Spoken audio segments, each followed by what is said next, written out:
저는 개인적으로 중동의 엄청난 변화의 핵이 뭘까? 뭐가 진짜 변화의 핵일까? 라고 했을 때 복음이 전파되는 거, 이게 1번이겠고요. 그에 준하는 엄청난 중동의 어떤 성경적인 어떤 회오리가 몰아친다고 하는 것은 무엇이냐면, 안녕하십니까, 책 읽는 사제입니다. 여러분, 하루하루 지금 이스라엘과 중동의 상황이 정말 총각을 다투는 엄청난 상황에 직면해 있습니다. 이스라엘 공습으로 인해서 지금 극단적인 신정체제인 이란의 정권이 교체되기 직전이다 라고 하는 전망이 각종 전문가에게, 그리고 뉴스 보도를 통하여 지금 듣게 되고 있습니다. 이게 지금 얼마나 엄청난 일이냐면요. 이제 기독교인으로서 좀 진지하게 깨어 있으려고 노력하시는 분들께서 항상 영적으로나 어떤 지적인 차원에서나 예의주시하시는 나라가 이스라엘입니다. 이스라엘. 그러면 그 이스라엘을 이 지도상에서 없애버리겠다라고 공언하고 핵을 준비했던 나라가 이란이란 말입니다. 그러면 우리는 종교적으로 해석하면 영적인 충돌로 보는 일환입니다. 이스라엘과 미국이 친하죠. 그리고 지금 정권에서는 약간 삐그덕할 가능성이 크지만 이스라엘과 한국이 되게 이 외교적으로도 친한 부분이 있습니다. 그래서 제가 알기로는 우리나라 국정원이 처음에 어떤 걸 벤치마킹 할까 하다가 미국 CIA냐 아니면은 이스라엘의 모사드냐라고 했을 때 이제 미국 쪽으로 갔다, 뭐 이런 말을 제가 어떤 책에서 본 것 같아요. 근데 그만큼 이 뭐랄까요, 연대, 국제적 연대, 그런데 기독교인들은 바라보는 관점이 또 있기 때문에 어떤 영적인 연대가 있지 않을까라고 의미 부여를 하는 부분입니다. 그런데 또 반대로 이란과 북한은 친합니다. 그리고 이스라엘을 공격했던 하마스, 민간인을 아주 처참하게 납치하고 죽인 아주 끔찍한 테러 단체, 그 하마스 뒤에는 또 이란과 또 북한 무기가 나오고 이런 게 있거든요. 그러니까 기독교인들은 이게 넓은 의미에서, 또 본질적인 의미에서 영적인 충돌이다라고 하는 관점으로 이 시세를 보고 있는 부분이 있기 때문에 지금 이란이 극단적 이슬람 신정체제가 무너지기 직전이다 라고 하는 것은 굉장히 시사하는 바가 크다, 저는 그런 말씀을 드리는 바입니다. 그래서 이스라엘 총리도 공개적으로 그런 의도를 공공연하게 내비치고 있습니다. 특히 여러분, 오늘 이 영상을 찍는 날은 트럼프가 엄청난 이야기를 했습니다. 본인의 SNS를 통해서 모두 즉시 테헤란을 떠나라. 여러분, 이거 엄청난 겁니다. 만약에 입장을 바꿔서 생각을 해볼까요? 만약에 서울에 뭐 주요 나라의 시설이 파괴되고 주요 인물들이 공습으로 인해서 암살이 되고 죽어버리고 이런 멘붕이 오는 상황에서 미국의 대통령이 공개적으로 모두 서울을 즉시 피해라 라고 이야기를 했다고 해보십시오.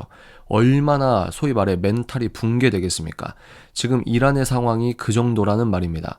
그래서 지금 이란은 이스라엘을 향해서 우리가 대규모 공습을 하겠다라고 공개적으로 얘기한 상황이지만, 거기에 또 그걸 비판적으로 바라봐서 이란이 본질적으로 원하는 건 이스라엘과 대화를 하려고 하는 시도 아니냐라고 이야기합니다. 왜냐하면 실제로 그렇게 대규모 공습을 하려고 한다고 하면 말없이 해야 되는 거 아니냐라고 또 그렇게 분석을 하시는 분도 있거든요.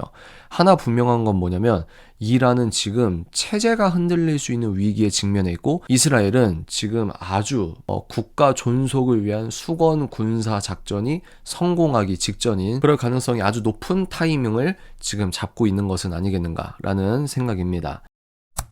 여러 전문가분들의 말을 여러분들께서 유튜브를 통해서 뭐 중동의 한국 전문가, 또 전쟁 전문가, 국제정세 전문가, 여러분들이 좀 찾아보시면 한 2시간, 3시간 정도만 그분들의 어떤 식견을 들어보시면 나름대로 감은 잡히실 겁니다. 제가 대략적으로 요약을 해드리면, 이스라엘은 아까 제가 말씀드린 이란의 신정 정권을 교체할 수 있는 적기라고 보는 겁니다. 이란과 이스라엘은 지정학적으로, 지리적으로 아주 멀리 있기 때문에 한 번에 뭐 미사일을 쏘거나 이게 좀 어렵다. 그런데 이스라엘 국경과 아주 밀접한 뭐 하마스, 헤즈볼라 이런 테러 조직이 지금 괴멸에 가까운 상황이고, 또 친이스라엘적 대통령이 미국에 당선이 됐기 때문에, 트럼프 대통령이란 존재가 있기 때문에 이스라엘은 지금이 아주 절호의 적기, 찬스라고 볼 수 있는 겁니다. 여기서 이스라엘 편을 드느냐 라고 했을 때 기독교인이라서 팔은 안으로 굽는 부분이 있을 수는 있겠지만, 종교를 차치하고라도 국제정세는 도덕적인 우열이 아니라 국익 중심으로 힘의 논리로 이어지기 때문에 이스라엘이 지금 이란을 무찌를 수 있는 자기 국가의 존속에 있어서 가장 큰 리스크를 없앨 수 있는 그에 준하는 영향력을 줄 수 있는 아주 좋은 타이밍을 잡았다. 칼을 또 빼들었다라고 표현을 해드리는 겁니다. 그리고 또 중요한 게 저번 영상에서 말씀을 드렸는데 현재 이란 내에서는 심각한 국제 제재의 장기화로 인해서 이란 종교 지도자가 알리 하메네이 이지 않습니까? 대통령보다 훨씬 높죠. 이 사람에 대한 여론이 상당히 안 좋다. 그리고 이스라엘이 공습을 해서 소위 말해 참모총장이나 이슬람의 어떤 수비대 여기에 어떤 제일 높은 사람이나 지금 둘 다 죽고 과학자도 죽고 막 이런 상황에서 아니 지금까지 뭘 한 거냐라고 하며 내부 반발이 굉장히 심하다라고 하는 겁니다. 그리고 여론도 부글부글 끓다가 이것만큼 좋은 정권에 대한 비판을 공개적으로 얘기할 수 있는 상황이 없다는 겁니다. 그래서 이스라엘 입장에서는 이란의 외부 또 이란의 내부적 상황을 모두 고려할 때 신적인 타이밍을 맞이했다라고 볼 수도 있을 것 같습니다. 그런데 또 여기에서 흥미로운 사실이 있습니다.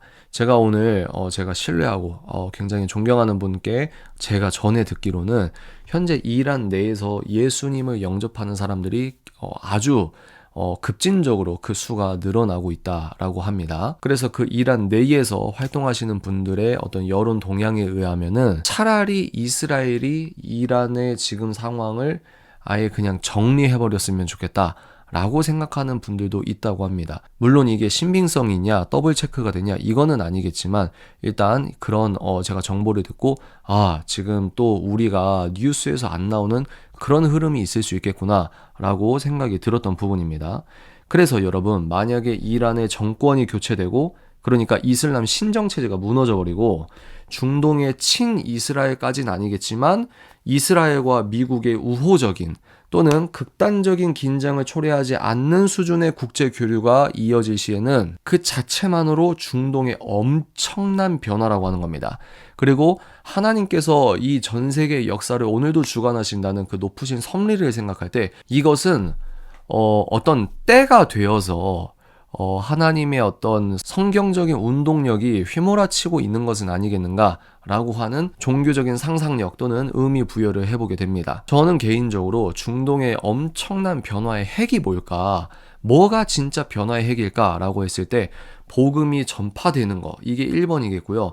그에 준하는 엄청난 중동의 어떤 성경적인 어떤 회오리가 몰아친다고 하는 것은 무엇이냐면 종교의 자유가 인정되거나 그에 준하는 관용이 성경적 관용이 그 땅에 베풀어질 가능성이 크다.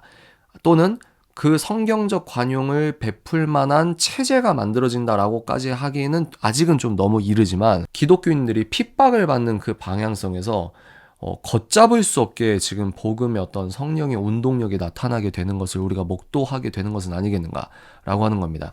그 시작이 세상적인 표현으로는 종교의 자유가 인정되거나 그에 준하는 관용이 베풀어지는 그런 어떤 정세의 급격한 변화가 있겠지 않나라고 기대감을 가져봅니다. 그러면 이게 우리나라와 어떤 상관이 있을까요? 지금 당장 속단하는 것은 무리인 측면입니다. 그런데 우리가 의미 부여를 해보면 이란을 통해서 우리가 의미 부여를 해보면 깊은 침잠이 영원히 지속될 줄 알았는데 전혀 그렇지 않다. 전도서에서 말했던 그 하나님의 때가 지금이라면 하나님께서는 우리가 이제 이란의 미래를 봐야겠지만 정말 오늘도 우리는 모르지만 어떤 성경적인 일들이 착착착착 퍼즐처럼 맞아가는 것은 아니겠는가라고 생각할 수 있겠고요. 그리고 이스라엘에 대해서 성경적으로 우리가 우호적인 신앙적인 의미 부여를 하는 어떤 영적인 어떤 연대 차원이라 함은 오늘 역사의 어떤 또 하나의 성경적 진일보가 아니겠는가. 땅끝까지 이르러 복음이 전파되면 주님께서 다시 오신다고 했던 그 마라나타 신앙을 건전하게 지키는 신앙인들에게는 어떤 성경적인 시그널이 아니겠는가라는 생각도 해보게 됩니다. 더 나아가서 제가 저번 영상에서도 말씀을 드렸지만 지금 한국 국내 정세만 보면은 답이 안 나와요.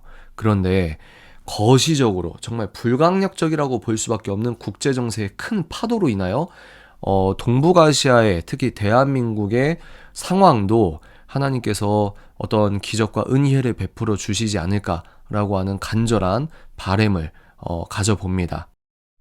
결론입니다. 여러분, 기도하시면서 때를 분별하셔야 됩니다. 지금 엄청난 일이 벌어지고 있고 진짜 엄청난 일이 더 벌어지기 직전입니다.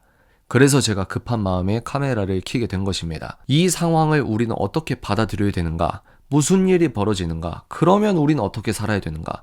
기독교식으로 성경적으로 이걸 어떻게 해석해야 되는가? 앞으로 우리에게 이 던져진 숙제가 많죠. 더 나아가서 국내 상황만 보면 빛이 안 보이는 것 같으나 주님께서 아펜젤러 선교사님의 그 간절한 정말 비참한 주님 여기는 아무것도 보이지 않는다라고 하는 그 가슴 아픈 기도 제목을 하나님께서 눈물로 뿌린 그 씨를 지금 현재 대한민국으로 세우신 것처럼 우리의 간절한 기도로 하나님께서 어떻게 이 상황을 역전시키실지 우리가 거룩한 긴장과 거룩한 기대와 긴 호흡으로 그냥 희망회로 돌리는 게 아니라 차가운 현실을 성경적으로 인정하고 바라보고 직면하면서 우리가 어떻게 해야 될 것인지 성경적인 군사됨의 마음이라고 할까요? 우리가 기민하게 이때를 분별해보자 라는 말씀을 드리고 싶습니다. 우리는 지금 현재라고 하는 이 역사에서 어제, 오늘, 내일, 그러면 또 내일, 오늘, 내일, 오늘, 내일, 오늘, 어제, 오늘, 내일, 어제, 오늘, 내일 이렇게 계속 이어지기 때문에 우리에게 지금 당면한 엄청난 변화, 어떤 뭐 국제 정세적 변화, 그 너머의 영적인 변화, 이런 변곡점과 티핑 포인트를 우리가 수없이 마주하고 있을 수 있거든요. 그런데 우리는 이 역사 안에 살기 때문에 진짜 그런 일이 있었어? 대박이네 라고 하고 넘길 수가 있는 거예요. 이 평범함, 이 무감각함, 이 무뎌진 감각이 노아의 때의 사람들의 특징일 수 있는 겁니다. 제가 왜 이렇게까지 얘기하냐면 이스라엘에서 지금 하고 있는 일, 중동에서 벌어지고 있는 일은 굉장히 중요한 일이다 라고 하는 개인적인 의미 부여를 하고 있기 때문입니다. 저는 국제 정세 전문가도 아니고 무슨 뭐 엄청난 신학자도 아니지만 방구석 쩌리가 이렇게 이야기하는 것을 통해서 우리가 더 성경적으로 더 예수님을 인격적으로 닮아가는 데에 도움이 됐으면 하는 바람입니다. 다음 영상에서 찾아뵙겠습니다.